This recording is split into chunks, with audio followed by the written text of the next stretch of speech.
അവിടെ ഒരു communal right ഇല്ല, ഒരു വർഗീയ കലാപമില്ല, ഒരു ധ്രുവീകരണമില്ല, ഒരു ആതിഥേയ മര്യാദയുണ്ട്, പ്രകൃതി രമണീയമായ സ്ഥലങ്ങളുണ്ട്. ഇതൊക്കെ ഒരു പ്ലാനിങ് ആണ്. ഗോവ മനോഹരമായ ബീച്ചും ഒക്കെയുള്ള സ്ഥലമാണ്. പക്ഷേ അതേ സാധ്യത കേരളത്തിലുണ്ട്.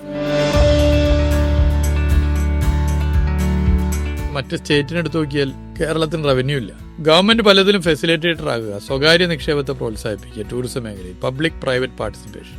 ഒരു പഞ്ചായത്തിൽ 3 5 സ്റ്റാർ ഹോട്ടൽ ഇന്ത്യ തന്നെ ഉണ്ടാവില്ല.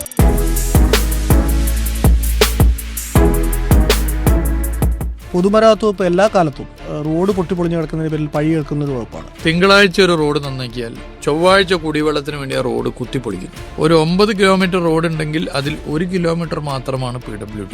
ഇപ്പൊ റോഡുകൾ മോശമാകുന്നതിന് കാലാവസ്ഥ മാത്രമാണ് കാരണം എന്ന് പറഞ്ഞ് കുറ്റപ്പെടുത്താൻ പറ്റില്ല. ഒരു കാരണം അതാണ്. പക്ഷേ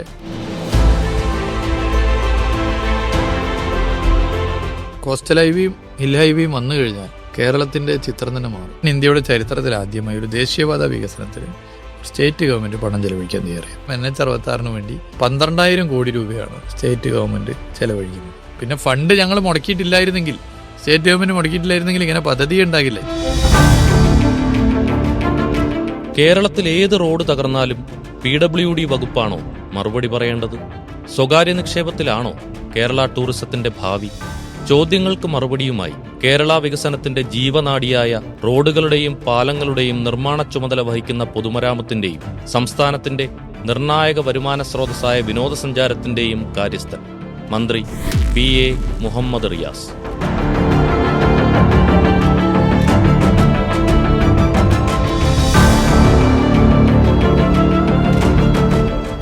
നാലര വർഷം മുമ്പ് ജീവിതത്തിൽ ഒരുപാട് മാറ്റങ്ങൾ ഒരുമിച്ച് കടന്നു വന്നു. വളരെ എക്സ്പോണൻഷ്യലായിട്ട് കരിയർ മൂവ് ചെയ്തു. അപ്പം ഒരു പൊതുപ്രവർത്തനം എന്ന നിലയ്ക്ക് ഈ കഴിഞ്ഞ 4.5 വർഷം കൊണ്ടുണ്ടായ മാറ്റങ്ങൾ എന്തൊക്കെയാണ്? അല്ല, ഞാൻ സംഘടനാ രംഗത്തായിരുന്നു പ്രവർത്തിച്ചു വന്നത്. പാർലമെന്റ് രംഗത്ത് അങ്ങനെ മത്സരിച്ചിരുന്നു, പക്ഷേ പ്രവർത്തിച്ച് വരുന്നൊരു സ്ഥിതി ഉണ്ടായിരുന്നില്ല. അപ്പോൾ സംഘടനാ രംഗത്ത് നിന്ന് മാറി പാർട്ടി വേറൊരു ചുമതല ഏൽപ്പിക്കുകയാണ്. അപ്പോൾ ആ ചുമതല നിർവഹിക്കും. MLA ആയി ഗവൺമെൻറ്റിൽ വന്നു. അപ്പോൾ ആദ്യമായി MLA ആയി ഗവൺമെൻറ്റിൽ വന്ന കുറേ മന്ത്രിമാർ ഉള്ളൊരു മന്ത്രിസഭയാണ് ഈ മന്ത്രിസഭ. ഒരു 5-8 പേരുണ്ട്. അപ്പോൾ പൊതുവേ വലിയൊരു മാറ്റം തോന്നിയില്ല. ഈ സംഘടനാ രംഗത്തെ പ്രവർത്തന അനുഭവം പാർലമെൻറ്റ് രംഗത്ത് നമുക്ക് മുന്നോട്ട് പോകുന്നതിന് ഏറെ സഹായകരമായി മാറിയിട്ടുണ്ട്. പിന്നെ ജീവിതത്തിൽ കുറേ മാറ്റങ്ങളുണ്ടാവും. ഞാനെന്ന് പറഞ്ഞാൽ വളരെ ഫ്രീ ആയിട്ട് സിനിമ കാണലും അങ്ങനെ സുഹൃത്തുക്കളുമായി ഒരുപാട് സമയം ചെലവഴിക്കാനൊക്കെ കാര്യങ്ങൾ കരുതുന്ന ഒരാളാണ്. പക്ഷെ അതിലൊക്കെ ചെറിയൊരു മാറ്റം ഉണ്ടായിട്ടുണ്ട്. പക്ഷെ എന്നാലും പഴയതിൽ നിന്നും വ്യക്തിപരമായി എനിക്കൊരു മാറ്റം ഉണ്ടായിട്ടില്ല എന്നാണ് ഞാനും വിലയിരുത്തുന്നത്. എൻ്റെ അടുത്ത സുഹൃത്തുക്കളും പൊതുവെ ജനങ്ങളും അങ്ങനെയാണ് വിലയിരുത്തുന്നത് ഞാൻ കരുതുന്നു. യുവജന സംഘടനകളുടെ ഭാഗമായിട്ട് പ്രവർത്തിച്ചുകൊണ്ടിരുന്നപ്പോൾ നിരന്തരം സമരങ്ങളുടെ ഭാഗമായിരുന്നു.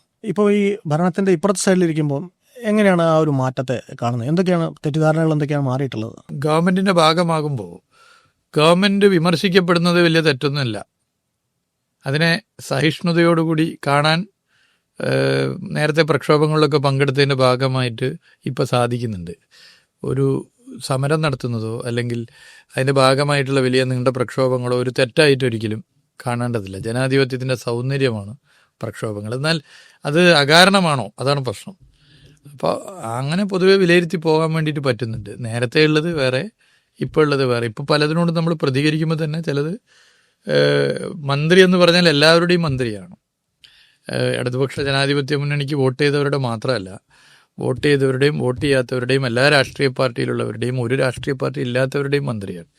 ആ നിലയിൽ പ്രസ്താവനകളൊക്കെ പറയുന്ന സമയത്ത് ശ്രദ്ധിക്കാൻ പരമാവധി ശ്രമിക്കാറുണ്ട്. എന്നാൽ രാഷ്ട്രീയ വീക്ഷണം അത് പ്രകടിപ്പിക്കുക തന്നെ ചെയ്യും. പക്ഷേ ഈ ഒരു കാഴ്ചപ്പാടിൽ നേരത്തെ മന്ത്രിയാകുന്നതിന് മുമ്പ് പറയുന്നത് പോലെ മന്ത്രിയാകുമ്പോൾ ചിലപ്പോൾ നമുക്ക് അത്ര എക്സ്ട്രീമായിട്ട് ചിലപ്പോൾ പറയാൻ പറ്റിയെന്ന് വരില്ല. നമുക്ക് വകുപ്പിൻ്റെ കാര്യത്തിലേക്ക് വരാം. വികസിത രാജ്യങ്ങളായിട്ട് കമ്പയർ ചെയ്യുമ്പോൾ കേരളത്തിലെ റോഡുകളുടെ നിലവാരം എങ്ങനെയാണ്? കേരളത്തിൻ്റെ റോഡുകളെ കുറിച്ച് പറയുകയാണെങ്കിൽ ആദ്യം കേരളത്തിൻ്റെ ഭൂമിശാസ്ത്രപരമായ പ്രത്യേകതകൾ കൂടി നമ്മൾ കണക്കാക്കിയിട്ടേ പറയാൻ പാടില്ല. ഒന്ന്, കേരളത്തിൻ്റെ കാലാവസ്ഥ. മഴ എന്ന് പറഞ്ഞാൽ നമുക്കറിയാം ഹെവി റെയിനാണല്ലോ ഇവിടെ മെജോറിറ്റി മാസങ്ങളിലും മഴയാണ്. ഭൂരിപക്ഷ മാസങ്ങളിലും മഴ എന്നുള്ളത് ഒരു യാഥാർത്ഥ്യമാണ്. ഇപ്പോഴും മഴക്കാലത്ത് മഴ പെയ്തുകൊണ്ടിരിക്കുമ്പോൾ റോഡ് പ്രവൃത്തി നടത്തുന്ന ഒരു സംവിധാനം വലിയ ചിലവേറിയ 1-2 സ്ഥലങ്ങളുണ്ടെങ്കിലും നമുക്ക് കണ്ടെത്താൻ വേണ്ടി സാധിച്ചിട്ടില്ല. അപ്പോൾ മഴയില്ലാത്ത സമയത്ത് റോഡിൻ്റെ പ്രവൃത്തി നടക്കണം, അത് പ്രധാനം. പ്രോപ്പർ ഡ്രെയിനേജ് സംവിധാനം നമ്മുടെ സംസ്ഥാനത്ത് പലയിടത്തും ഇല്ല. ഇപ്പോൾ കുത്തി ഒഴുകുന്ന വെള്ളം പോകാൻ സ്ഥലമില്ല, റോഡുകൾ തകരാറാവുന്നു. ഇങ്ങനെയുള്ള കുറേ പ്രശ്നങ്ങൾ കേരളത്തിലെ റോഡുകൾ അഭിമുഖീകരിക്കുന്നുണ്ട്. ലോകത്ത് തന്നെ ഇതുപോലുള്ള പ്രശ്നങ്ങൾ അഭിമുഖീകരിക്കുന്ന സ്ഥലങ്ങൾ വളരെ കുറവാണ്. അപ്പോൾ ഈ പരിമിതിയിൽ നിന്നുകൊണ്ടാണ് കേരളത്തിലെ റോഡ് പരിപാലനം ഒരു പ്രധാന അജണ്ടയായി കാണുന്നത്. അതിന് നമ്മളൊരു വർക്കിംഗ് കലണ്ടർ വെച്ചു. ഈ ഭരണാനുമതി, സാങ്കേതിക അനുമതി തുടങ്ങിയവയൊക്കെ ഈ മഴക്കാലത്ത് നടത്തി ഒരു ഡിസംബർ, ജനുവരി, ഫെബ്രുവരി, മാർച്ച്, ഏപ്രിൽ ഒക്കെ പ്രവൃത്തി മാക്സിമം നടത്താനുള്ള നിലയിലേക്കുള്ളൊരു മാറ്റം കൊണ്ടുവരാനാണ് ശ്രമിച്ചത്. പിന്നെ പുതിയ സാങ്കേതിക വിദ്യ ഉപയോഗിക്കുന്നു, ഗവേഷണങ്ങൾ. നമ്മുടെ KHRA ഉണ്ട്. KHRA വെച്ചിട്ട് ആ റിസർച്ച് ഇൻസ്റ്റിറ്റ്യൂട്ടിൽ ഒട്ടേറെ ഈ കാലാവസ്ഥയുമായി ബന്ധപ്പെട്ട പരിമിതി എങ്ങനെ മുറിച്ചു കിടക്കാമെന്നുള്ളതിൻ്റെ ഗവേഷണങ്ങൾ നടത്തുന്നു. ഇതൊക്കെ ചെയ്തിട്ടുണ്ട്. എന്തൊക്കെയാണ് ഒരു നല്ല റോഡിൻ്റെ ക്വാളിറ്റീസ് എന്ന് പറയുന്നത്? നല്ല റോഡെന്ന് പറഞ്ഞാൽ യാത്ര ചെയ്യുന്നവർ ഒരു തരത്തിലും യാത്ര ചെയ്യുമ്പോൾ യാത്ര ചെയ്യുന്നുണ്ട് എന്ന് തോന്നാത്ത നില, വീട്ടിലിരിക്കുന്നത് പോലെ വാഹനത്തിലിരിക്കാൻ പറ്റുന്നതാണ് ഏറ്റവും നല്ല റോഡ്. അപ്പോൾ ഇതിൽ നമ്മൾ നോക്കുമ്പോൾ ഇന്ന് നമ്മുടെ രാജ്യത്ത് റോഡ് നിർമ്മാണ രീതിയിൽ നമുക്ക് അങ്ങനെ ഉറപ്പുവരുത്താൻ വേണ്ടി പറ്റുന്നത് BMMBC road. BMMBC road maximum സംസ്ഥാനത്ത് കൊണ്ടുവരിക എന്നുള്ളതാണ് ലക്ഷ്യം. അതിന് ചിലവ് കൂടുതലാണ്. സാധാരണ നമ്മൾ ചിപ്പിംഗ് കാർപ്പറ്റ് റോഡ് നിർമ്മാണത്തേക്കാൾ ഒരു കിലോമീറ്ററിന് ഒരു 50 ലക്ഷത്തിലധികം രൂപ BMMBC റോഡിനുണ്ട്. പക്ഷേ ചിപ്പിംഗ് കാർപ്പറ്റ് റോഡൊക്കെ ഈട് നിൽക്കുന്നതിനേക്കാൾ ഒരു 3 ഇരട്ടി അധികം, ഒരു 6-8 വർഷം BMMBC റോഡ് നിൽക്കും. പിന്നെ ഈ ഗവൺമെൻറ് വന്നപ്പോൾ ഞങ്ങൾ ഒരു പൊതുമരാമത്ത് വകുപ്പിൻ്റെ റോഡുകൾ 30,000 കിലോമീറ്ററാണ്. അതിൻ്റെ ഒരു 50% റോഡുകൾ BMMBC ആക്കണം എന്നാണ് നിശ്ചയിച്ചത്. അതായത് ഒരു 15,000 കിലോമീറ്റർ. അതിന് പ്രത്യേകമായ ചില സംവിധാനങ്ങൾ കൊണ്ടുവന്നു. ഓരോ നിയോജക മണ്ഡലത്തിലും ഒരു എക്സിക്യൂട്ടീവ് എഞ്ചിനീയർ നോഡൽ ഓഫീസറായി ഒരു സംവിധാനം വന്നു. Constituency monitoring team. MLA മാർ പങ്കെടുത്തോ, MLA മാരുടെ പ്രതിനിധികൾ പങ്കെടുത്തോ, അതല്ലെങ്കിൽ അവരില്ലാതെയോ മാസത്തിലൊരിക്കൽ നിർബന്ധമായി CMTയുടെ യോഗം നടത്തണമെന്ന് നിശ്ചയിച്ചു. അത് പ്രോപ്പറായി നടന്നു. അതിലൊരു പ്രധാന അജണ്ട പരമാവധി റോഡുകളെ മികച്ച റോഡുകളാക്കാൻ, BMMBC റോഡുകളാക്കാൻ ഇടപെടുക എന്നുള്ളതാണ്. ആ കണ്ടിന്യൂസ് ആയിട്ടുള്ള ഇടപെടലിൻ്റെ ഭാഗമായി 15,000 കിലോമീറ്റർ BMMBC എന്നുള്ള അച്ചീവ്മെൻറ്റ് ഒരു 4 കൊല്ലത്തിനുള്ളിൽ തന്നെ ലക്ഷ്യത്തിലെത്തിക്കാൻ സാധിച്ചു. ഇപ്പോൾ 60%. ഇതേപോലെ പോയ ഇന്ത്യയിൽ ആദ്യമായൊരു സ്റ്റേറ്റ് 100% റോഡുകളും BMMBC ആക്കുന്ന, PWD റോഡുകൾ BMMBC ആക്കുന്ന സ്റ്റേറ്റ് ആയി കേരളം മാറും. ഇതിൻ്റെ കോസ്റ്റ് അപ്പം എങ്ങനെ മീറ്റ് ചെയ്യുന്നത്? കോസ്റ്റ് വലിയ പ്രശ്നമാണ്. അപ്പോൾ നമുക്കറിയാം ഒരുപാട് പരിമിതിയുണ്ട്. BMMBC റോഡിന് ഒരുപാട് കോസ്റ്റാണ്. അപ്പോൾ ഞാൻ പറഞ്ഞില്ല, ഒരു കിലോമീറ്ററിൽ 50 ലക്ഷം എന്ന് പറഞ്ഞാൽ ഒരു 10 കിലോമീറ്ററിന് 5 കോടിയായി. അപ്പോൾ ഇങ്ങനെ നോക്കുകയാണെങ്കിൽ, നമ്മളിപ്പോൾ എടുത്ത കണക്ക് പ്രകാരം നോക്കുകയാണെങ്കിൽ കോടിക്കണക്കിന് രൂപ BMMBC റോഡിന് വേണ്ടി ചെലവഴിച്ചിട്ടുണ്ട്. അപ്പോൾ അങ്ങനെയുള്ള ചില പ്രശ്നങ്ങളാണ് നമ്മൾ നേരിടുന്നത്. എന്നാലും അത് മുറിച്ച് കടന്നു പോകാൻ വേണ്ടി പറ്റും എന്ന് തന്നെയാണ് കരുതുന്നത്. ദേശീയപാതയ്ക്ക് വേണ്ടിയിട്ട് ആദ്യമായിട്ട് പണം ചെലവിട്ട സംസ്ഥാനം കേരളമാണ് എന്ന് സർക്കാർ പറയണ്ടായി. ഇങ്ങനൊരു പദ്ധതിക്ക് വേണ്ടി 5,600 കോടി എന്നൊക്കെ പറഞ്ഞാൽ വലിയൊരു സംഖ്യയാണ് കേരളത്തെ സംബന്ധിച്ചിടത്തോളം. അതും ഒരു സെക്ഷനിലൂടെ മാത്രം കടന്നു പോകുന്ന റോഡാണ്. അപ്പം അങ്ങനെ ഒരു പദ്ധതിക്ക് വേണ്ടി ഇത്രയധികം പൈസ ചെലവിടുമ്പോൾ അതെങ്ങനെയാണ് അതിൻ്റെ ഒരു ഫിനാൻഷ്യൽ പ്ലാൻ? ഇല്ല, കേരളം നേരിടുന്നൊരു പ്രധാനപ്പെട്ട പ്രശ്നം, കേരളത്തിൻ്റെ ഒരറ്റം മുതൽ മറ്റൊരറ്റം വരെ യാത്ര ചെയ്യണമെങ്കിലും, റോഡ് വഴി യാത്ര ചെയ്യണമെങ്കിൽ ഒരുപാട് സമയമെടുക്കുന്നുള്ളതാണ്. ഒന്നാമത് ഇന്ത്യയിലെ ഏറ്റവും അധികം ജനസാന്ദ്രതയുള്ള സംസ്ഥാനം കേരളമാണ്.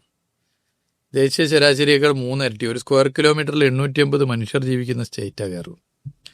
വാഹനങ്ങൾ 2-1 ഏതെങ്കിലും തരത്തിലൊരു വണ്ടി ഉണ്ടെന്നാണ് പുതിയ പഠനം. വാഹനപ്പെരുപ്പം ഒരു പ്രശ്നമാണ്. അപ്പോൾ നമ്മളെടുത്ത് പരിശോധിച്ച് യഥാർത്ഥത്തിൽ ഈ നമ്മളിപ്പോൾ ഒരു ദിവസം ഹർത്താലോ മറ്റോ വരികയാണ്, വാഹനമൊന്നും റോട്ടിലിറങ്ങില്ല. കേരളത്തിൽ ഒരു ദിവസം മനുഷ്യരുടെ കയ്യിലുള്ള എല്ലാ വാഹനവും റോട്ടിലിറക്കാൻ തീരുമാനിച്ചാൽ റോഡിൽ 1 ഇഞ്ച് സ്ഥലം ഉണ്ടാവില്ല, എല്ലാ റോഡിലും. ഇപ്പം എന്താ നടക്കുന്നത് വെച്ചാൽ എല്ലാ വണ്ടിയും ഒരു ദിവസം ഇറങ്ങുന്നില്ല. ചില വണ്ടി ചില ദിവസം ഇറങ്ങും, ചില വണ്ടി വേറെ ദിവസം ഇറങ്ങും. അങ്ങനെ പോകുന്നതുകൊണ്ടാണ്. പക്ഷേ ഓരോ ദിവസം കൂടുന്നോറും വാഹനങ്ങൾ റോട്ടിലിറങ്ങുന്നതിൻ്റെ എണ്ണം കൂടി വരികയാണ്. അപ്പം ഇങ്ങനെയുള്ള ഘട്ടത്തിൽ ഒരു അറ്റം മുതൽ മറ്റൊരു അറ്റം വരെ ഒരു നല്ല വീതിയുള്ള റോഡ് എന്നുള്ളത് കേരളത്തിന് അത്യാവശ്യമാണ്. അപ്പോൾ വാഹനങ്ങൾ ഓരോ ദിവസവും റോട്ടിലിറങ്ങുന്നിടത്ത് പരിശോധിച്ചാൽ ദേശീയപാതയിൽ വലിയൊരു ശതമാനം വാഹനങ്ങൾ ഉപയോഗിക്കുന്ന ഒരു കണക്കാണ് നമുക്ക് കാണാൻ പറ്റുക. ഇപ്പോൾ PWD റോഡ് തന്നെ എടുത്താൽ അറിയാം, മൊത്തം റോഡുകളുടെ മൈനോറിറ്റി ആണെങ്കിലും വാഹനങ്ങൾ കൂടുതൽ ഉപയോഗിക്കുന്ന റോഡാണ്. അതുപോലെയാണ് ദേശീയപാതയും. അപ്പോൾ ആ പ്രാധാന്യം സർക്കാർ കണ്ടു. അതിൻ്റെ ഭാഗമായിട്ടാണ് മുടങ്ങിയ പദ്ധതി 2016 ശ്രീ പിണറായി വിജയൻ മുഖ്യമന്ത്രിയായപ്പോൾ ചർച്ച നടത്തി. പിന്നെ സെൻട്രൽ ഗവൺമെൻറ് ഭൂമിക്ക് വലിയ വില നൽകാൻ പറ്റാത്ത സ്ഥിതി പറഞ്ഞു. കേരളത്തിൽ അത്രയ്ക്ക് വലിയ ഭൂമി കിട്ടാനില്ല. അങ്ങനെയാണ് ഇന്ത്യയുടെ ചരിത്രത്തിൽ ആദ്യമായി ഒരു ദേശീയപാത വികസനത്തിൽ സ്റ്റേറ്റ് ഗവൺമെൻറ് പണം ചെലവഴിക്കാൻ തയ്യാറായത്. 5600 കോടി നമ്മൾ പറയുമെങ്കിൽ ഇപ്പോൾ അത് യഥാർത്ഥത്തിൽ ഇതിൻ്റെ ഡബിളായി. കാരണം കടമെടുപ്പ് പരിധിയിലായിരുന്നില്ല ഇത്. കിഫ്ബി ഫണ്ട് കടമെടുപ്പ് പരിധിയിൽ ഈ അടുത്ത കാലത്ത് നിശ്ചയിക്കപ്പെട്ടപ്പോൾ യഥാർത്ഥത്തിൽ 5600 കോടി രൂപ വേറെ എന്തിനെങ്കിലും കടമെടുക്കാൻ പറ്റുന്നതിൻ്റെ സാധ്യതയാണ് അടഞ്ഞത്. അപ്പോൾ അത് യഥാർത്ഥത്തിൽ 12000 കോടി. ദേശീയപാത വികസനം NH-66 വേണ്ടി 12000 കോടി രൂപയാണ് സ്റ്റേറ്റ് ഗവൺമെൻറ് ചെലവഴിക്കുന്നത്. ഇതിലിപ്പോൾ 600ഓളം കിലോമീറ്ററിൽ തുടർച്ചയായ ഇടപെടൽ NHAIക്കൊപ്പം നടത്തിയതിൻ്റെ ഭാഗമായി 400ഓളം കിലോമീറ്റർ റോഡിൻ്റെ പ്രവൃത്തി പൂർത്തീകരിച്ചു. അപ്പോൾ ഇതൊരു പ്രധാന ആവശ്യമാണ്. ആവശ്യത്തെ മനസ്സിലാക്കിയിട്ടാണ് ഇപ്പോൾ ഇടപെട്ടിട്ടുള്ളത്. പല സംസ്ഥാനങ്ങളും അവരുടെ വികസനത്തെ പോലും അഡ്വർടൈസ് ചെയ്യുന്നത് ഇങ്ങനെയുള്ള ഹൈവേകൾ നല്ലതാണ് എന്നൊക്കെ പറഞ്ഞുകൊണ്ടാണ്. നമ്മൾ മുന്നേ കണ്ടിട്ടുണ്ട്. കേരളവും അങ്ങനെ തന്നെയാണ്. അപ്പം ഈ ഹൈവേ വന്നു ശരി തന്നെ, പക്ഷേ നമ്മുടെ നാട് ഒരുപാട് റൂറൽ കണക്ടിവിറ്റി ഉള്ള സ്ഥലമാണ്. ആ ഒരു റൂറൽ കണക്ടിവിറ്റി എങ്ങനെയാണ് ഉറപ്പിക്കുന്നത്? അല്ല, ഒന്ന് മലയോരം കേരളത്തിലെ പ്രധാനപ്പെട്ട വലിയൊരു പെർസെൻറ്റേജ് ജനസംഖ്യ താമസിക്കുന്നു. കാർഷിക മേഖല ആശ്രയിക്കുന്ന മലയോരം. ഈ മലയോരത്തിന് മാത്രമേ ഒരു ഹൈവേ, അതൊരു നാടിൻ്റെ സ്വപ്നമാണ്. അപ്പോൾ അതാണിപ്പോൾ നടന്നുകൊണ്ടിരിക്കുന്നത്. 1200 കിലോമീറ്റർ 13 ജില്ലകളിലൂടെ കടന്നു പോകുന്ന മലയോര ഹൈവേ. ഇപ്പോൾ ഏറെക്കുറെ അതിൻ്റെ പല റീച്ചുകളുടെയും പ്രവൃത്തി പൂർത്തീകരിച്ചു വരികയാണ്. മലയോര ഹൈവേ വന്നു കഴിഞ്ഞാൽ കാർഷിക ടൂറിസം മേഖലയ്ക്ക് ഒരു ഉണർവുണ്ടാവും. പലയിടത്തും അതിൻ്റെ വർക്ക് നടന്നുകൊണ്ടിരിക്കുകയാണ്. പിന്നെ ഒന്ന് കോസ്റ്റൽ, കേരളത്തിൻ്റെ തീരദേശ മേഖല 600ഓളം കിലോമീറ്റർ 9 ജില്ലകൾ, 9 ജില്ലകളിലൂടെ കടന്നു പോകുന്ന തീരദേശ ഹൈവേ.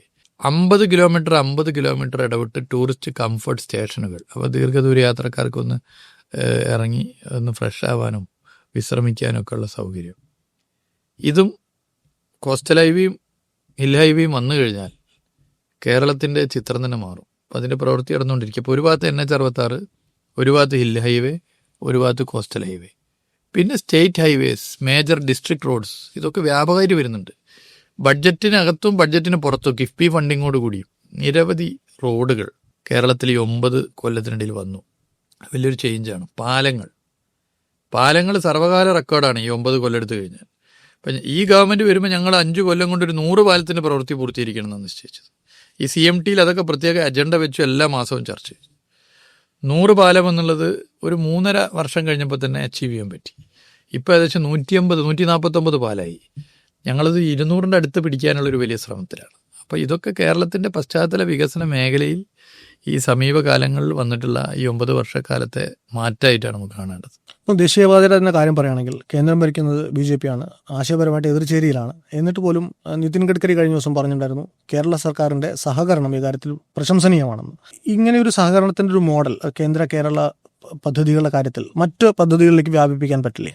ഞങ്ങൾ സ്റ്റേറ്റ് ഗവൺമെൻറ്റിനെ സംബന്ധിച്ചിടത്തോളം അങ്ങനെ തന്നെ പരമാവധി വികസന കാര്യത്തിൽ ഒരു ഫെഡറൽ സംവിധാനത്തിൻ്റെ പ്രത്യേകതകളുള്ള നമ്മുടെ രാജ്യത്ത് കേന്ദ്ര ഗവൺമെൻറ്റുമായി സഹകരിച്ച് തന്നെയാണ് പോകുന്നത്. തിരിച്ച് ചില കാര്യങ്ങൾ, ചില പ്രശ്നങ്ങൾ വരുന്നു, ചില തെറ്റായ സമീപനങ്ങൾ വരുന്നു എന്നുള്ളതാണ്. ഫണ്ട് അലോട്ട്മെൻറ്റിൻ്റെ കാര്യത്തിൽ, അർഹമായി ലഭ്യമാകേണ്ട കാര്യത്തിൽ, പുതിയ പദ്ധതികൾ ലഭിക്കേണ്ട കാര്യത്തിൽ, ഇതിലൊക്കെ തന്നെ ഒരു അവഗണന കേരളത്തോടുണ്ട്. പക്ഷേ സഹകരിക്കാവുന്ന മേഖലകളിലൊക്കെ തന്നെ സഹകരിച്ചാണ് പോകുന്നത്. ഇപ്പോൾ ശ്രീ നിതിൻ ഗഡ്കരി വളരെ പോസിറ്റീവായിട്ടാണ് പല കാര്യങ്ങളിലും സമീപനം സ്വീകരിച്ചിട്ടുള്ളത്. മുഖ്യമന്ത്രിയുമായി ചർച്ചയിൽ ഞാൻ പലവട്ടവും ഞാനും പങ്കെടുത്തിരുന്നു.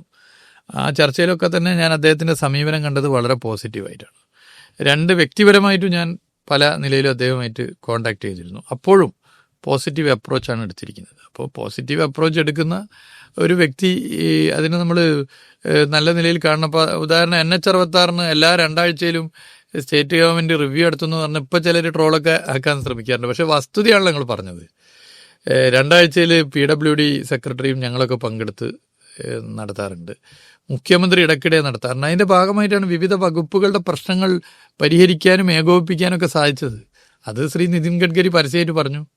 അത് NHAയുടെ മുൻ ആരോ പറഞ്ഞു, ഇപ്പോഴത്തെ ആരോ പറയുന്നു. അപ്പോൾ അതൊരു വസ്തുതയാണ്. ഹിന്ദു പത്രം തന്നെ എഴുതിയിട്ടുണ്ട്, കർണാടകയിൽ NH-66 ഒച്ചിൻ്റെ വേഗത്തിലാണ് പ്രവൃത്തി നടക്കുന്നത്, കേരളത്തിൽ അതിവേഗം മുന്നോട്ട് പോകുന്നു എന്ന് പറയുന്നു. അത് സ്റ്റേറ്റ് ഗവൺമെൻറ് ഒരു എഫേർട്ട് അതിലുണ്ട്. ഫണ്ട് മുടക്കിയത് മാത്രമല്ല, സ്റ്റേറ്റ് ഗവൺമെൻറ് അതിൻ്റെ കോർഡിനേഷനും യൂട്ടിലിറ്റി ഷിഫ്റ്റിങ്ങിനും അതിൻ്റെ മറ്റെല്ലാ കാര്യങ്ങൾക്കും വേണ്ടി സഹായം ചെയ്തത് വലിയ കാര്യമാണ്. നിർമ്മാണം സെൻട്രൽ ഗവൺമെൻറ്റിൻ്റെ കീഴിൽ NHA ആണ് നടത്തുന്നതെങ്കിലും ഇത്തരം കാര്യങ്ങളിൽ നല്ല പിന്തുണ നൽകിയാലേ പ്രവൃത്തി മുന്നോട്ട് പോകുള്ളൂ. പിന്നെ ഫണ്ട് ഞങ്ങൾ മുടക്കിയിട്ടില്ലായിരുന്നെങ്കിൽ സ്റ്റേറ്റ് ഗവൺമെൻറ് മുടക്കിയിട്ടില്ലായിരുന്നെങ്കിൽ ഇങ്ങനെ പദ്ധതി ഉണ്ടാകില്ലായിരുന്നു. ഇപ്പം നമ്മൾ നാഷണൽ ഹൈവേയുടെ കാര്യത്തിൽ ഇത്രയും കാര്യങ്ങൾ പറഞ്ഞു. പക്ഷേ പൊതുമരാമത്ത് വകുപ്പ് എല്ലാ കാലത്തും റോഡ് പൊട്ടിപ്പൊളിഞ്ഞ് കിടക്കുന്നതിന് പേരിൽ പഴി കേൾക്കുന്ന ഒരു വകുപ്പാണ്. പക്ഷേ എനിക്ക് തോന്നുന്നു കേരളത്തിലെ ജനങ്ങൾക്ക് പൊതുവേ ഒരു ധാരണ കുറവാണ്. കേരളത്തിൽ എത്ര റോഡുണ്ട്, അത് ഏതൊക്കെയാണ് PWD കീഴിലുള്ളത് ഒന്നൊന്നും അറിയില്ല എന്ന് തോന്നുന്നു. അതൊന്ന് വ്യക്തമാക്കിയാൽ കൊള്ളാമായിരുന്നു. ഈ വെള്ളാനകളുടെ നാട് എന്നുള്ളൊരു സിനിമ പണ്ട് പ്രിയദർശൻ സംവിധാനം ചെയ്ത മോഹൻലാൽ ഒരു കോൺട്രാക്ടറായിട്ടുള്ള ഒരു വെള്ള ജുബിയും വെള്ളമുണ്ടൊക്കെ ഇട്ട് കുതിരട്ടം പപ്പൂരിൻ്റെ പ്രശസ്തമായ താമരശ്ശേരി ചുരം ഉള്ള വെള്ളാനകളുടെ നാടിൽ കുറേയൊക്കെ ഈ ഇത്തരം കാര്യങ്ങൾ ചൂണ്ടിക്കാട്ടിയിരുന്നു. ഇപ്പോൾ കേരളത്തിലെ റോഡുകൾ എടുത്ത് പരിശോധിച്ചാൽ 2.5 ലക്ഷത്തിലധികം കിലോമീറ്റർ റോഡുണ്ട്.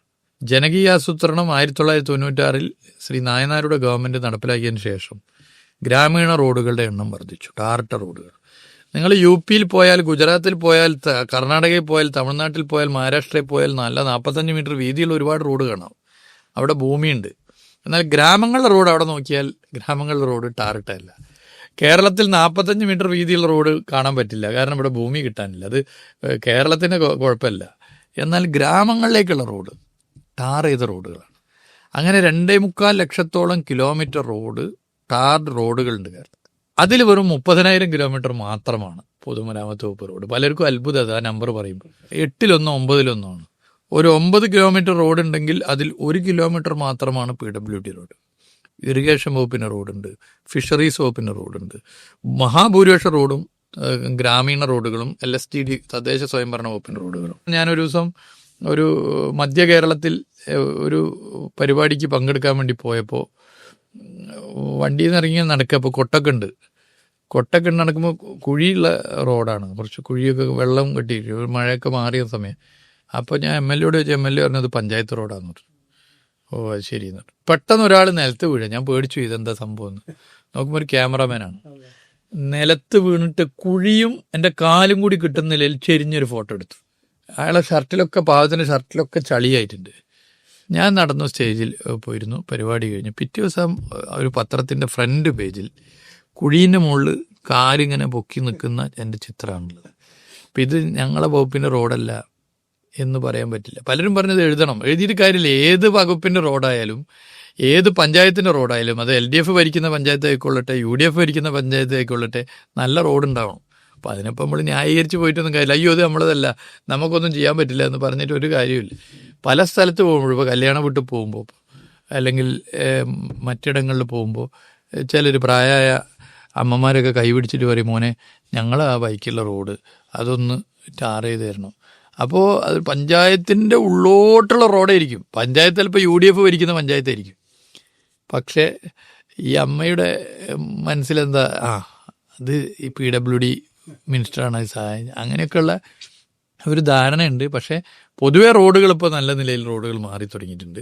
ചില പ്രശ്നങ്ങളുണ്ട്, അത് പരിഹരിച്ചു പോകാം. PWD റോഡുകളിൽ ജനങ്ങളെ കൂടി അക്കൗണ്ടബിലിറ്റിയിൽ ഉൾപ്പെടുത്തിക്കൊണ്ട് പച്ച നീല ബോർഡുകൾ വെച്ച് ഒരു പുതിയൊരു പരിഷ്കാരം നടപ്പിലാക്കിയിരുന്നു. അതിൻ്റെ ഒരു ഫലസ്ഥിതി എത്രത്തോളം? അത് ഒരു ഗംഭീര റിസൾട്ട് ഉണ്ടായത്. അത് ഇപ്പോൾ കേരളം എത്രത്തോളം അത് മനസ്സിലാക്കിയെന്ന് എനിക്കറിയില്ല. എനിക്ക് തോന്നുന്നത് ജനങ്ങളിൽ എത്തിക്കുന്ന കാര്യത്തിൽ വിജയകരമല്ല, അതിൽ പരാജയപ്പെട്ടിട്ടുണ്ട്. പക്ഷേ ഇനി തുടർച്ചയായ ക്യാമ്പയിനിലൂടെ എത്തിക്കണം. കാരണം സുതാര്യത ഒരു പ്രധാന ഘടക. ഇപ്പോൾ റോഡുകൾ മോശമാകുന്നതിന് കാലാവസ്ഥ മാത്രമാണ് കാരണം എന്ന് പറഞ്ഞ് കുറ്റപ്പെടുത്താൻ പറ്റില്ല. ഒരു കാരണം അതാണ്. പക്ഷേ മറ്റൊരു കാരണം തെറ്റായ പ്രവണതകളുണ്ട്. അതായത് ഈ വെള്ളാനകളുടെ നാട് സിനിമയൊക്കെ പറഞ്ഞത്, തെറ്റായ പ്രവണതകളെ പൊളിക്കാനൊന്ന് കർശന നിലപാടെടുത്ത് പോകണം. 2 ജനങ്ങളെല്ലാം അറിയിക്കണം. സുതാര്യത ഉറപ്പുവരുത്തിയുള്ള ഗുണം എന്താണെന്ന് വെച്ചാൽ അത്ര എളുപ്പത്തിൽ അഴിമതി നടത്താനാകില്ല. ഒരു റോഡ്, ആ റോഡിന് ഇത്രയാണ് തുക, ആ റോഡ് ഇത്ര കാലം പ്രവൃത്തി പൂർത്തീകരിച്ചു കഴിഞ്ഞാൽ പരിപാലിക്കേണ്ട ഒരു കാലാവധിയുണ്ട്. ഒരു പുതിയ റോഡ് BMMBC റോഡ് വന്നാൽ ഒരു 3 കൊല്ലം PWD മാനുവലിൽ പറയുന്നു ഡിഫക്റ്റ് ലയബിലിറ്റി പീരീഡാണ്, പരിപാലന കാലാവധി.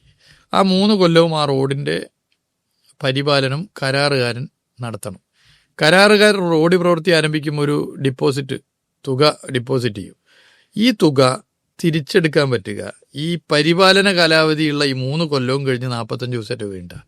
അതായത് അതിനിടയിൽ റോഡിന് എന്ത് പറ്റിയാലും ഈ തുക വെച്ച് റോഡ് ക്ലിയർ ചെയ്യണം. എന്നാൽ ഇത് കേരളത്തിൽ പലയിടത്തും നടക്കുന്നില്ല എന്നുള്ളത് ഞങ്ങൾ പൊതുവെ പരിശോധിച്ചപ്പോൾ കണ്ടെത്തി. അപ്പോൾ ഇതിൻ്റെ ഏറ്റവും നല്ലൊരു മാർഗം കരാറുകാരനാര്, ഈ റോഡിൻ്റെ പരിപാലന കാലാവധി എത്ര, ചുമതലയുള്ള ഉദ്യോഗസ്ഥനാര്, ഇത് ജനങ്ങൾ മുമ്പാകെ അവതരിപ്പിക്കുക. അങ്ങനെയുള്ള റോഡിൻ്റെ കുഴിയോ കുഴപ്പമോ കണ്ടാൽ, അല്ല ഇതിപ്പോൾ പരിപാലന കാലാവധി പെടുന്നതല്ലേ, എന്നിട്ട് ഇങ്ങനെ കുഴപ്പമുണ്ടായിട്ട് എന്താ ആരും തിരിഞ്ഞു നോക്കാത്തത് എന്ന് ജനം തന്നെ പ്രതികരിക്കും. അതിനുവേണ്ടി പരസ്യമായി പച്ച ബോർഡുകൾ ഈ പരിപാലന കാലാവധി പരസ്യപ്പെടുത്തി വെച്ചു. കരാറുകാരൻ്റെ പേര്, ഫോൺ നമ്പർ, പരിപാലന കാലാവധി ഇത്ര കാലം വരെയാണ്, ഉദ്യോഗസ്ഥൻ്റെ phone number, toll free number. നല്ല പ്രതികരണം ഉണ്ടായി. ഇതിൻ്റെ വേറൊരു ഗുണം, ഒരു പുതിയ റോഡ് ഉണ്ടാക്കുമ്പോൾ മുഴുവൻ തുകയും ആ റോഡിൽ വിനിയോഗിക്കാതിരുന്നാൽ പ്രശ്നമാണ് എന്ന ഒരു വിഷയവും വരും. കാരണം എന്തേലും പറ്റിക്കഴിഞ്ഞാൽ അപ്പം കയ്യിലുള്ള പൈസ വെച്ച് റോഡ് പരിപാലിക്കേണ്ടി വരും. ഇത് ക്ലിക്കായപ്പോഴാണ് അടുത്ത കാര്യം ഞങ്ങൾ ആലോചിച്ചത്. ഈ പരിപാലന കാലാവധി കഴിഞ്ഞ റോഡുകളുണ്ട്. ഇപ്പോൾ അടുത്ത ഒക്ടോബർ 1-ാം തീയതി മുതൽ പരിപാലന കാലാവധി കഴിയുന്ന റോഡ് നമ്മളെന്താ ചെയ്യുക? മുമ്പാണെങ്കിൽ ഈ ഒക്ടോബർ 1 മുതൽ ഇങ്ങനെ പരാതി വന്ന് കുഴി വന്ന് അടുത്ത കൊല്ലം അടുത്ത വർഷത്തിൽ ഒരു ജൂൺ ജൂലൈ ഒക്കെ ആകുമ്പോൾ അതിനു വേണ്ടി എസ്റ്റിമേറ്റ് എടുക്കും. അപ്പോഴത്തേനും കുഴിയുടെ സംസ്ഥാന മുകളിലായിരിക്കും. അപ്പോൾ ഇത് മാറ്റാൻ വേണ്ടി ഈ ഒക്ടോബർ 1 മുമ്പ് തന്നെ ഒരു കൊല്ലത്തേക്ക് ഈ റോഡ് ആര് പരിപാലിക്കും അത് തീരുമാനിക്കും. അതാണ് പുതിയ കരാർ സംവിധാനം, റണ്ണിങ് കോൺട്രാക്ട്. ആ റണ്ണിങ് കോൺട്രാക്ട് വന്നു. നീല ബോർഡുകൾ ഇതിൻ്റെ ഭാഗമായി വെച്ചു. ഇന്ന കാലം വരെ ഈ റോഡിൻ്റെ റണ്ണിങ് കോൺട്രാക്ട് പരിധിയാണ്. കരാറുകാരൻ്റെ പേര്, ഫോൺ നമ്പർ, ഉദ്യോഗസ്ഥൻ്റെ phone number, toll free number. ഇത് 20,000-ഓളം കിലോമീറ്റർ റോഡുണ്ട്. പൊതുമരാമത്ത് വകുപ്പിൻ്റെ 30,000 കിലോമീറ്റർ റോഡുകളിൽ ഏറെക്കുറെ DLPയും പച്ച ബോർഡ്, റണ്ണിങ് കോൺട്രാക്ട് നീല ബോർഡ് അടക്കം 10-23,000 കിലോമീറ്റർ റോഡ് ആരുടേതാണെന്ന് തൊട്ടുകൊണ്ട് പറയാൻ പറ്റും. അവിടെ നിന്നേ പരാതി വന്നാൽ ബന്ധപ്പെട്ടവർ മറുപടി പറയും.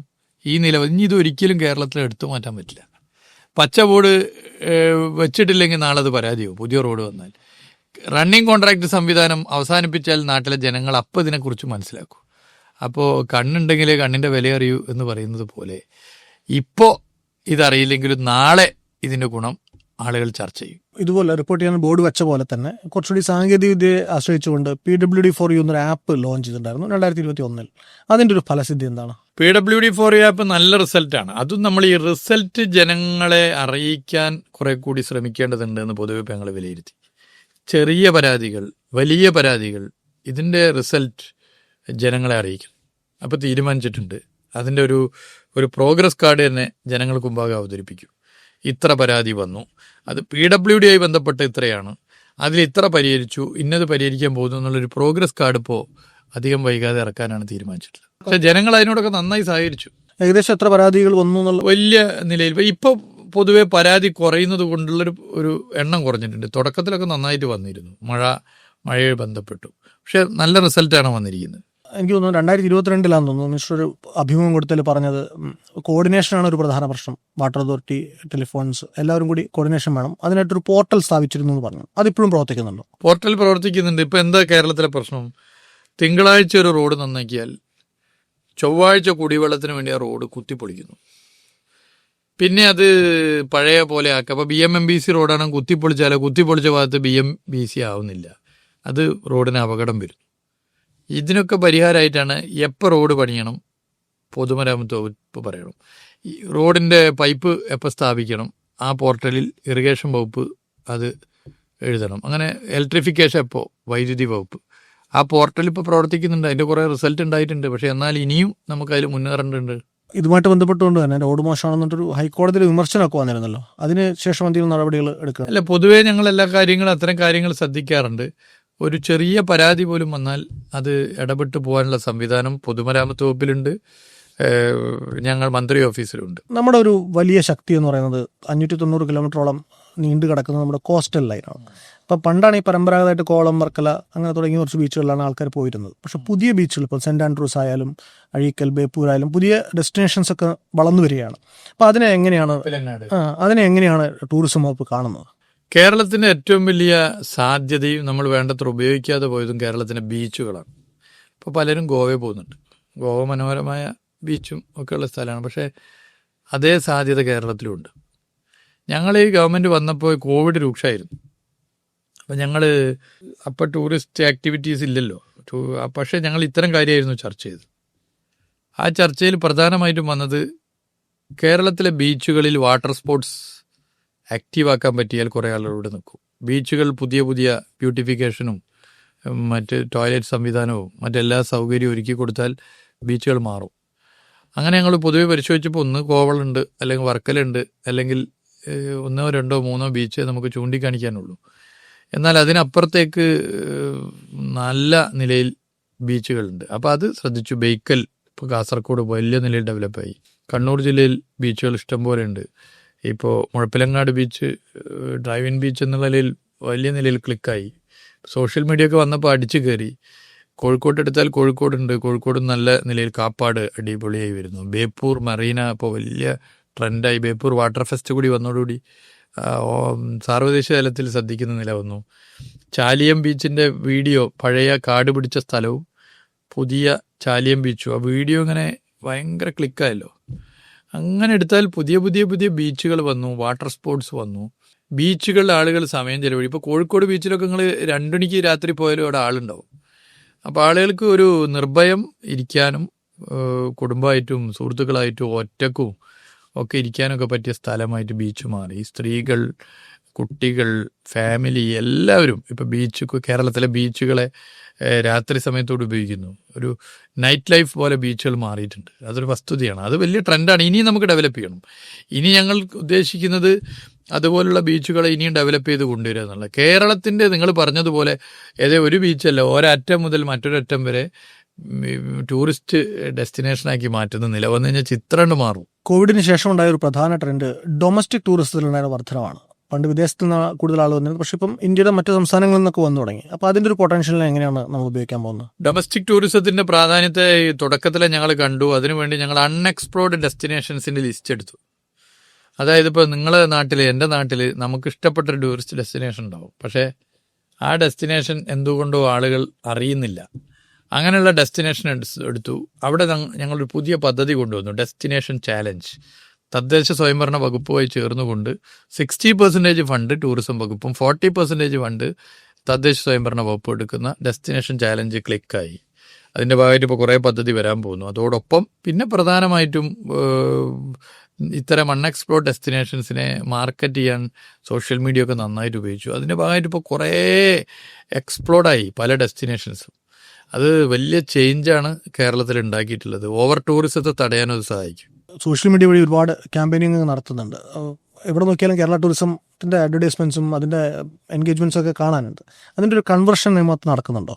ഇപ്പോൾ അഡ്വർടൈസ്മെൻറ്റ് പറഞ്ഞപ്പോഴാണ്, ഇപ്പോൾ ബാംഗ്ലൂരിൻ്റെ വീക്കെൻഡ് സിനിമാ തിയേറ്ററിൽ പോകുന്നവരൊക്കെ വയനാട് ടൂറിസം കണ്ട്, റേഡിയോയിൽ വയനാട് ടൂറിസം കേട്ട് ബാംഗ്ലൂരിൻ്റെ വീക്കെൻഡ് ഇപ്പോൾ വയനാട്ടിലായിട്ടുണ്ട്.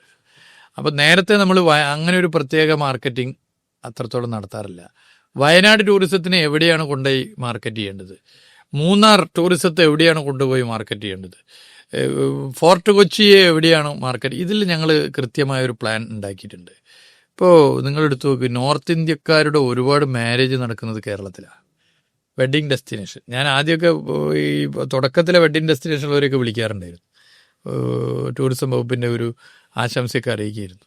അപ്പോൾ അവരോട് ചോദിക്കാറുണ്ട്, എന്തുകൊണ്ട് നിങ്ങൾ കേരളം തിരഞ്ഞെടുക്കുന്നു? ഒന്ന്, നാട്ടിലെ ജനങ്ങളുടെ പ്രത്യേകത. ഇവിടെ ഒരു കമ്മ്യൂണൽ റൈറ്റ് ഇല്ല, ഒരു വർഗീയ കലാപമില്ല, ഒരു ധ്രുവീകരണമില്ല, ഒരു ആതിഥേയ മര്യാദയുണ്ട്, പ്രകൃതി രമണീയമായ സ്ഥലങ്ങളുണ്ട്.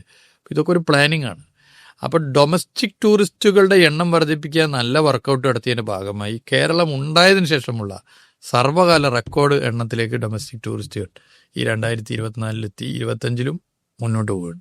ഉത്തരവാദിത്ത ടൂറിസം എന്നൊരു ആശയം കൂടി മുന്നോട്ട് വെച്ചിട്ടുണ്ട്. അപ്പോൾ അതിൻ്റെ ഭാഗമായിട്ട് ഒരുപാട് പുതിയ ടൂറിസ്റ്റുകൾ ഇങ്ങോട്ട് വരുന്നുണ്ട്. ഇപ്പം മനുഷ്യനടുത്ത് പറഞ്ഞു ഓവർ ടൂറിസം എന്ന് പറഞ്ഞൊരു അതെന്താണെന്നും അതിനെങ്ങനെയാണ് ഡീൽ ചെയ്യാൻ പോകുന്നത്? ഓവർ ടൂറിസം, ഒരു ടൂറിസ്റ്റ് ഡെസ്റ്റിനേഷന് താങ്ങാൻ പറ്റുന്നതിലധികം ജനങ്ങൾ വരികയാണ്. അത് വന്നു കഴിഞ്ഞാൽ ഉള്ളവർക്കും കൂടി ഒരു അസ്വസ്ഥത. മൂന്നാർ പോലുള്ള സ്ഥലങ്ങൾ, ഒരുപാട് സ്ഥലത്ത് അങ്ങനെ പ്രശ്നമില്ല. അതിന് നമുക്ക് ചെയ്യാൻ പറ്റുക ചെറിയ ചെറിയ തൊട്ടടുത്തുള്ള ഡെസ്റ്റിനേഷനുകളെ ഡെവലപ്പ് ചെയ്യുക. അപ്പോൾ ഈ വരുന്ന ക്രൗഡ് ഡിവൈഡ് ചെയ്യും, സ്പ്ലിറ്റ് ചെയ്ത് പോകും. അങ്ങനെ ഓവർ ടൂറിസത്തിന് നമുക്ക് കൈകാര്യം ചെയ്യാൻ വേണ്ടി പറ്റും. അപ്പോൾ ഓവർ ടൂറിസത്തെ കൈകാര്യം ചെയ്യാൻ കൂടി അൺഎക്സ്പ്ലോർഡ് ഡെസ്റ്റിനേഷൻസിൻ്റെ ഡെവലപ്മെൻറ്റ് അനിവാര്യമാണ്. അതാണ് ഇപ്പോൾ കേരളത്തിൽ ചെയ്തുകൊണ്ടിരിക്കുന്നത്. ഇപ്പോൾ നിങ്ങൾ നോക്ക്, ഒരിക്കലും നമ്മൾ കരുതാത്ത ചില ടൂറിസ്റ്റ് കേന്ദ്രത്തിലേക്കുള്ള ആൾ വരുന്നത്. ഇപ്പോൾ DTPCകൾക്ക് പ്രത്യേക നിർദ്ദേശം നൽകിയിട്ടുണ്ട്. ഇത്തരം ടൂറിസ്റ്റ് ഡെസ്റ്റിനേഷനുകളെ കണ്ടെത്തി അവരെ ടൂറിസം മാപ്പിൽ കൊണ്ടുവരണം. അതിനെക്കൂടി പ്രചരണത്തിൻ്റെ ഭാഗമാക്കണം. അത് ക്ലിക്കാവുന്നുണ്ട് പറഞ്ഞപ്പോൾ തിരുവനന്തപുരം ജില്ലയിൽ നേരത്തെ കോവളവും വർക്കലയും വന്നവർ ഇപ്പം അതൊന്നും മാറി, പൊന്മുടി പോകാത്തവരില്ല. തിരുവനന്തപുരം ജില്ല ആകെ എടുത്താൽ പരിശോധിച്ചാൽ കാണാം. അങ്ങനെ ഓരോ ജില്ല എടുത്താലും നമുക്ക് കാണാം ആളുകൾ സർക്യൂട്ട് പോകുന്നത് പോലെ യാത്ര ചെയ്ത് പോകുന്നുണ്ട്. അപ്പോൾ അത് നമുക്ക് ഗുണകരമായി മാറിയിട്ടുണ്ട്. ആളുകൾ വരുന്നതിനെ കുറിച്ച് നമ്മൾ പറഞ്ഞു. പക്ഷേ അവർക്ക് താമസിക്കാൻ സ്ഥലം കൂടി വേണമല്ലോ. അപ്പം നമ്മൾ സത്രങ്ങൾ എന്നൊക്കെ പണ്ട് പറഞ്ഞ പോലെ കേരള സർക്കാരിൻ്റെ കയ്യിൽ ഒരുപാട് ഫെസിലിറ്റികളുണ്ട്. ടൂറിസത്തിന് കീഴിലുള്ള KTDC ആയാലും എന്താ പറയുക, റെസ്റ്റ് ഹൗസ്, ഗസ്റ്റ് ഹൗസ്. അപ്പോൾ ഇതിനെല്ലാം കൂടി ഒരു സിംഗിൾ സർക്യൂട്ടിൽ കൊണ്ടുവരാൻ, എന്നിട്ടൊരു ആളുകൾക്ക് ബുക്ക് ചെയ്യാൻ പറ്റുന്ന സംവിധാനം, അങ്ങനെ അതൊരു വളരെ പ്രധാനപ്പെട്ട കാര്യമാണ്. ഹോസ്പിറ്റാലിറ്റി ഒരു പ്രധാന ഘടകം. ഞങ്ങൾ ഈ PWD rest house 153 rest house ഉണ്ട്, ഓൺലൈൻ ബുക്കിംഗ് കൊണ്ടുവന്നു. ഇപ്പോൾ 10 കോടിക്കണക്കിന് രൂപ വരുമാനമായി, 32 കോടി വരുമാനം ഈ 2021 നവംബർ 1 കേരളപ്പിറവി ദിനം മുതൽ ഈ 2025 സെപ്റ്റംബർ ഓണം വരെ ആയിക്കഴിഞ്ഞു. ടൂറിസത്തിൻ്റെ കാര്യം പറയുമ്പോൾ തന്നെ കേരളത്തിൽ ഒരുപാട് PPP മോഡലിലുള്ള പുതിയ പ്രൊജക്റ്റുകൾ വരുന്നുണ്ട്. അത് നടത്തുന്നവർക്ക് അല്ലെങ്കിൽ അത് സ്ഥാപിക്കുന്നവർക്ക് എന്നതിലുപരി ആ പ്രദേശത്തിനും അവിടുത്തെ ജനങ്ങൾക്കും സർക്കാരിനും എന്ത് ബെനിഫിറ്റാണ് ഉണ്ടാക്കുന്നത്? ഇപ്പോൾ ഞങ്ങൾ ടിം നടത്തി, ടൂറിസം ഇൻവെസ്റ്റേഴ്സ് മീറ്റ്. ടിമ്മിൻ്റെ പ്രാധാന്യം എന്താ വെച്ചാൽ എല്ലാ കാര്യത്തിനും ഗവൺമെൻറ്റിനും ചെലവഴിക്കാൻ പണമില്ല. കേരളത്തിന് റവന്യൂ എന്താ ഉള്ളത്? വളരെ കുറവില്ല. റവന്യൂ എന്ന് പറയും, മറ്റ് സ്റ്റേറ്റിനെടുത്ത് നോക്കിയാൽ കേരളത്തിന് റവന്യൂ ഇല്ല. അപ്പോൾ ഗവൺമെൻറ് പലതിലും ഫെസിലിറ്റേറ്റർ ആകുക, സ്വകാര്യ നിക്ഷേപത്തെ പ്രോത്സാഹിപ്പിക്കുക, ടൂറിസം മേഖലയിൽ public private participation. Tourism investors meet നടത്തി, ലിസ്റ്റ് ചെയ്തു ഇന്ന സ്ഥലങ്ങൾ ഗവൺമെൻറ് ടൂറിസം പദ്ധതികൾക്ക് വേണ്ടി തരാൻ തയ്യാറാണ്, അത് എന്നുള്ള നിലയിൽ മുന്നോട്ട് വന്നു. ഇപ്പോൾ നിങ്ങൾ എടുത്തു നോക്കിയാൽ ഇപ്പോൾ ബേക്കൽ കാസർഗോഡ് ജില്ലയിലെ ഉദുമ പഞ്ചായത്തിൽ ഗവൺമെൻറ് സ്ഥലം, BRDC ഗവൺമെൻറ് സ്ഥലം 5 സ്റ്റാർ ഹോട്ടൽ നടത്താൻ കൊടുത്തു. ഒരു പഞ്ചായത്തിൽ 3 5 സ്റ്റാർ ഹോട്ടൽ ഇന്ത്യയിൽ തന്നെ ഉണ്ടാവില്ല. ഒരു പഞ്ചായത്തിൽ 3 5 സ്റ്റാർ ഹോട്ടൽ. ഞാൻ അതിൻ്റെ ഉദ്ഘാടന പരിപാടിയിൽ പോയിരുന്നു, മുഖ്യമന്ത്രിയായിരുന്നു ഉദ്ഘാടനം. പലർക്കും അത്ഭുതം, ഈ പഞ്ചായത്തിൽ 3 5 സ്റ്റാർ ഹോട്ടൽ. ഇപ്പോൾ ഇന്ത്യയിൽ ഏറ്റവും അധികം 5 സ്റ്റാർ ഹോട്ടൽ കേരളത്തിലാണ്. ഇപ്പോൾ ഗവൺമെൻറ് അതിനെ പ്രോത്സാഹിപ്പിക്കുന്നു. 5 സ്റ്റാർ ഹോട്ടൽസ് വരുന്നു, സഞ്ചാരികൾക്ക് താമസിക്കാനുള്ള സൗകര്യം ഒരുക്കുന്നു. ആ 5 സ്റ്റാർ മാത്രം പോരാ, അതാ ഞാൻ നേരത്തെ പറഞ്ഞ rest house, home stays, guest house, ഇതൊക്കെ ഉപയോഗിക്കുന്നു. ഇതൊക്കെ മുന്നോട്ട് പോകുന്നു. ഇത് ബേക്കലിൻ്റെ ഉദാഹരണമാണെങ്കിൽ നിങ്ങൾ കേരളത്തിൻ്റെ 3 അറ്റത്തെ 3 ഉദാഹരണങ്ങൾ ഞാൻ പറയാം. ഒന്ന് വടക്കേ അറ്റമാണെങ്കിൽ നമ്മൾ എടുത്തു കഴിഞ്ഞാൽ വാഗമണിലെ ഗ്ലാസ് ബ്രിഡ്ജ് ഗവൺമെൻറ് സ്ഥലത്താണ് തുടങ്ങിയത്. എന്തൊരു മാറ്റമാണ് അവിടെ ഉണ്ടായത്. അത് ഈ PPP ആണ്. ഇനി നമ്മൾ ഇങ്ങോട്ട് തെക്കേ അറ്റെടുത്താൽ തിരുവനന്തപുരത്ത് ക്രാഫ്റ്റ് വില്ലേജ് കണ്ടിട്ടുണ്ടല്ലോ, മനോഹരമായ ഗവൺമെൻറ് സ്ഥലത്താണ്, ഒരു ജോയിൻറ്റ് പദ്ധതിയാണ്. ഇപ്പോൾ PPPക്ക് അനന്ത സാധ്യതയുണ്ട്. അതിൻ്റെ വാതിൽ ഇപ്പോൾ തുറന്നിരിക്കുകയാണ്. അതിന് വാതിൽ തുറന്നതിൻ്റെ ഭാഗമായിട്ട് ഇനി ഒരുപാട് പദ്ധതികൾ കേരളത്തിൽ വരാൻ പോകും. ഒരു പൊതുപ്രവർത്തകൻ എന്ന നിലയ്ക്ക്, ഒരു രാഷ്ട്രീയ നേതാവ് എന്നുള്ള നിലയ്ക്ക്, അതുപോലെ ഒരു അഡ്മിനിസ്ട്രേറ്റർ എന്ന നിലയ്ക്ക് അവനവനെ എങ്ങനെയാണ് വിലയിരുത്തുന്നത്? അല്ല, എന്നെ വിലയിരുത്തേണ്ടത് ജനങ്ങളാണ് വിലയിരുത്തേണ്ടത്. അത് ഇപ്പോൾ പല പ്രചരണവും ആരും എന്ത് നടത്തിയാലും ജനത്തിന് ഇതിലൊക്കെ കൃത്യം ഒരു അഭിപ്രായം ഉണ്ടാവും. ഒരു ജനപ്രതിനിധിയായിട്ട് എങ്ങനെ ഇദ്ദേഹത്തിനെ കിട്ടുന്നുണ്ടോ, ഇദ്ദേഹത്തെ സമീപിക്കാൻ പറ്റുന്നുണ്ടോ, കാര്യങ്ങൾ ചെയ്യുന്നുണ്ടോ, വികസന പ്രവർത്തനം നടക്കുന്നുണ്ടോ, ഒരു പ്രശ്നം പറഞ്ഞാൽ അടിയന്തരമായി ഇടപെടുന്നുണ്ടോ, മനുഷ്യൻ്റെ പ്രയാസം മനസ്സിലാക്കുന്നുണ്ടോ, ഇതൊക്കെ ജനം കാണുന്നുണ്ടല്ലോ. ജനമാണ് അത് തീരുമാനിക്കുക. പൊതുമരാമത്തും ടൂറിസവും പോലെ 2 വലിയ വകുപ്പുകൾ കൈകാര്യം ചെയ്യുന്ന ഒരാളാണ്. ഈ 2 വകുപ്പുകളെ കുറിച്ചും ജനങ്ങൾക്കുണ്ടായിരുന്ന ഒരുപാട് കൺഫ്യൂഷൻസ് ഇപ്പോൾ നമ്മൾ ക്ലിയർ ചെയ്തിട്ടുണ്ട്. എന്തായാലും ഇത്രയും നേരം ഞങ്ങൾ സംസാരിച്ചതിന് വളരെ നന്ദിയുണ്ട്. Thank you. Okay, thank you.